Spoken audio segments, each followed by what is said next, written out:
Have you ever noticed the sound of cash? That crinkle of a bill, the jingle of coins? For centuries, that was the soundtrack of our daily lives. But that sound is fading, disappearing faster than most of us realize. Today, we're exploring the quiet death of physical money. It starts with a simple question. If you walked into your bank right now and asked for a large sum of cash, say $10,000, could you get it on the spot? The answer for many of us is no. Not easily. Since the 2008 financial crisis, banks have closed thousands of branches and tightened their policies. Taking out your own money can now involve ID checks, filling out forms, waiting periods, and even justifying why you need it. Why? Because to a bank, physical cash is a problem. It's expensive to store, secure, and transport. Digital money, on the other hand, it's instant, trackable, and cheap. For the banking system, cash is a liability. Businesses feel the same way. Think about it. Counting cash drawers, balancing registers, worrying about theft, paying for armored trucks. It's a huge operational headache. But a digital payment, just a simple tap. Done. No risk, no counting errors. So merchants are pushing for digital, and we, the customers, are following along. But it wasn't just about efficiency. The pandemic supercharged this shift. Contactless became the word of the day, and what started as a health precaution quickly turned into a habit. Governments and financial institutions saw a massive opportunity in this. A digital economy creates a permanent record of every transaction. This simplifies tax collection and makes it easier to detect fraud. A digital payment is visible. Cash is invisible. And in the modern world, visibility means control. Now, imagine that visibility scaled up.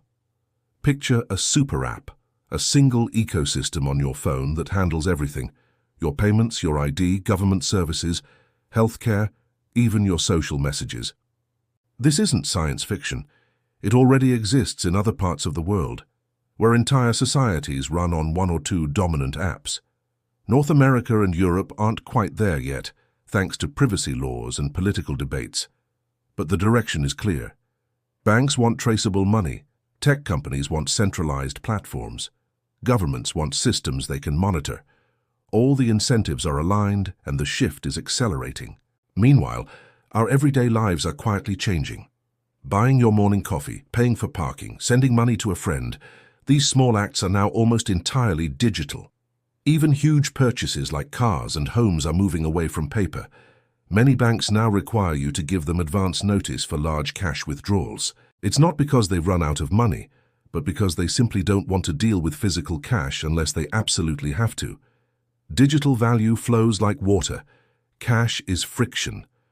But in this rush for efficiency, are we losing something important? Cash has a certainty to it. When you hold it in your hand, you control it. It's yours, unconditionally. That feeling isn't just symbolic, it's psychological.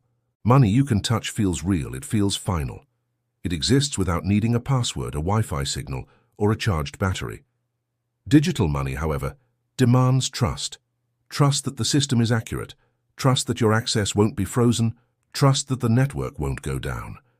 For older generations, people in rural areas and those without bank accounts, cash is more than just money, it's stability. When that disappears, a fundamental emotional shift happens. Possession becomes permission, ownership becomes access, and the value you hold becomes just a number on a screen. The question is no longer what do you own, but what does the system allow you to access? And then there's the other consequence, privacy. Every single digital payment you make leaves a data trail. Where you were, what you bought, when you bought it. Some argue this is great for fighting crime. Others warn it's a massive expansion of surveillance. The truth is, both are correct. But knowing you're being watched changes you. We spend differently, think differently, and even move differently when we know every action is being recorded. Cash allowed for quiet, private moments. It allowed a person to simply exist without leaving a trace. A world without cash is a world where every choice is on the record, not necessarily misused, but always remembered. And that memory is a form of power. So, what does the future look like? Let's project to the year 2030. Most stores in North America and Europe will likely be card or mobile only. ATMs will become a rare sight, mostly found in city centers. Your bank will probably restrict any large, unplanned cash withdrawal as a security measure, and our daily transactions will be dominated by one or two major digital platforms. Cash won't vanish entirely, but it will be made inconvenient on purpose. But cash will survive. It will find refuge in two specific places. First, tourism. When you travel, and your phone has no service or your bank flags an international transaction, that foreign bill in your pocket still works. It's a universal language. The second place is crisis. When the power goes out, when the network fails, when the digital systems crash, cash is the only money that still works. Paper and metal function offline. Digital money does not. This simple fact guarantees cash will never truly disappear. This transition from physical to digital isn't just about technology, it's personal. It changes how we understand value, how we feel secure. A bank balance is something you see. Cash is something you feel. And that difference is profound.